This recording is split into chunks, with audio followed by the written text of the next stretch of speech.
Praise the lord. అనుదిన వాక్య ధ్యానములకు ప్రేమతో మిమ్మల్ని ఆహ్వానిస్తున్నాం. నేటి దైవలేఖన భాగాన్ని చదువుకుందాం. యెషయా గ్రంథము 43వ అధ్యాయము 1వ వచనం. అయితే యాకోబు, నిన్ను సృజించిన వాడనగు యెహోవా, ఇశ్రాయేలు, నిన్ను నిర్మించిన వాడు ఇలాగు సెలవిచ్చి ఉన్నాడు, నేను నిన్ను విమోచించి ఉన్నాను, భయపడకుము, పేరు పెట్టి నిన్ను పిలిచి ఉన్నాను, నీవు నా సొత్తు. ఎంత అద్భుతమైన వాగ్దానం దేవుడు మనకి ఈరోజు ఇచ్చి ఉన్నాడండి. దేవుని నామానికి మహిమ కలుగును గాక. ఇక్కడ ఆయన యొక్క ప్రేమను, ఆయన యొక్క పిలుపును, ఆశీర్వాదాన్ని మనం ఈ వచనంలో గమనించవచ్చు. భయపడకము. మన జీవితాలలో ఏమి చేయాలనో, ఏ రీతిగా బ్రతకాలనో, ఏది ఎదుర్కోవాలనో అనేది అంతా భయం పైన ఆధారపడి ఉంటుంది. భయాలు మన జీవితంలో ప్రవేశించినప్పుడు మనలో ఉన్న కాన్ఫిడెన్స్, ఆత్మీయ విశ్వాసాన్ని కోల్పోతాం. మనకు కష్టాలు, సమస్యలు, జీవితంలో వచ్చే వివిధమైన ఇబ్బందులు మనలో భయాన్ని పుట్టిస్తుంది. నేడు ఈ వచనంలో దేవుడు మనకు స్పష్టంగా చెప్తున్నారండి, భయపడకుము. ఎంత ధైర్యమైన మాట! బైబిల్లో భయపడకుము అని 365 సార్లు రాయబడి ఉన్నది. అంటే ప్రతిరోజు మనతోటి దేవుడు భయపడొద్దు, భయపడకుము అని ప్రతిరోజు మనతోటి చెప్తున్నాడండి. భయాన్ని మనలో నుంచి తీసే వ్యక్తి ఎవరంటే దేవుడండి. ఆయన మనకు శాంతిని, ధైర్యాన్ని, విశ్వాసాన్ని ఇస్తున్నారండి. అందువలనే ఏ పరిస్థితిలో ఉన్నా మనము భయపడొద్దండి, ఎందుకంటే ఆయన మనతో ఉన్నాడండి. రెండవదిగా చూసుకున్నట్లయితే పేరు పెట్టి నిన్ను పిలిచి ఉన్నాను అని అంటున్నాడు. ఎంత గొప్ప మాట అండి! పేరు పెట్టి అన్న మాట ఒక అద్భుతమైనది. దేవునికి మన పేరు తెలుసండి. పేరు పెట్టి పిలుస్తానని అంటున్నాడు. ప్రత్యేకంగా ప్రేమతో పిలుస్తానని అంటున్నాడు.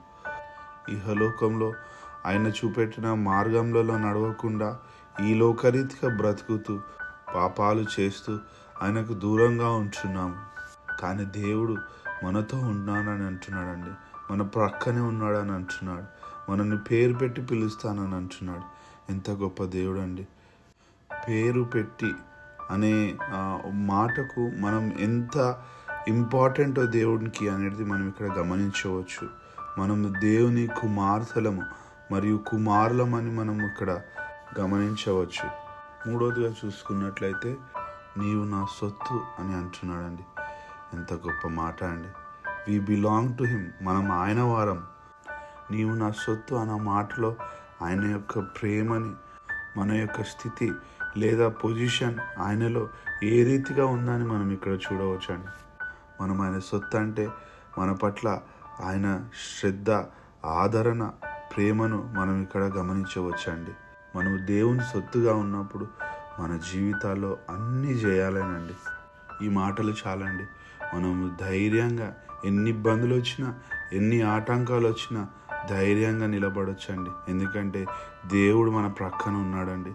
ఆయన మన పట్ల ఉన్న ప్రేమతో కలిగిన మార్పులను తీసుకురావడానికి శక్తివంతుడైన దేవుడు అండి. మనం ఆయన సొత్తు అన్నప్పుడు జీవితంలో ఎటువంటి పరిస్థితుల్లో ఉన్నా, ఎన్ని ఇబ్బందులు వచ్చినా వాటన్నిటి నుంచి మనకు జయాన్ని ఇస్తాడండి. మన దేవుడు గొప్పవాడండి.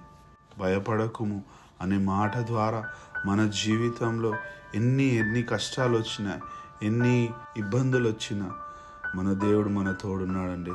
మనల్ని విడిచిపెట్టాడండి. ఇక్కడ మనం చూడవచ్చు. పేరు పెట్టి అన్న వాక్యంతో లేదా ఆ వచనంతో మనం ఎంత ప్రాముఖ్యత, మనకున్న ఇంపార్టెన్స్ అనేది తెలుస్తుందండి. ఇక్కడ మనం ఎంత విలువైన మారమో అనేది మనం ఇక్కడ చూడవచ్చు. నీవు నా సొత్తు అన్న మాట మనకిచ్చే ధైర్యం ద్వారా దేవుడు మన జీవితంలో క్రొత్త మార్గాలు లేకుంటే క్రొత్త ఆశలను తీసుకొస్తాడు. మనం ఎక్కడున్నా, ఎలాంటి పరిస్థితిలో ఉన్నా అండి, దేవుడు ఎప్పుడు మనకు దగ్గరగా ఉంటాడంటున్నాడు. మనం చేసే పాపాల ద్వారా కానీ, వెళ్ళే మార్గంలో ద్వారా కానీ మనం ఆయనకు దూరం కావచ్చు. కానీ ఆయన మనల్ని ఎప్పుడు ప్రేమిస్తూ మన ప్రక్కనే ఉంటున్నాడండి. మన కొరకు గొప్ప ప్రణాళికని కలిగి ఉన్నాడండి. మనకు శక్తినిస్తూ, ధైర్యాన్ని ఇస్తూ మన ప్రక్కనే ఉన్నాడు. నీవు నా సొత్తు అనే మాట ద్వారా ఆయన పట్ల మనకున్న ఇంపార్టెన్స్ లేదా ప్రాముఖ్యత ఏందనేది మనం ఇక్కడ చూడవచ్చండి. ఆయన మన తోడుండగా మనకు భయం ఎందుకండి, మనకు దిగులెందుకండి? ఆయన యొక్క ప్రేమ కలిగిన పిలుపుకై మనం సిద్ధంగా ఉందామా?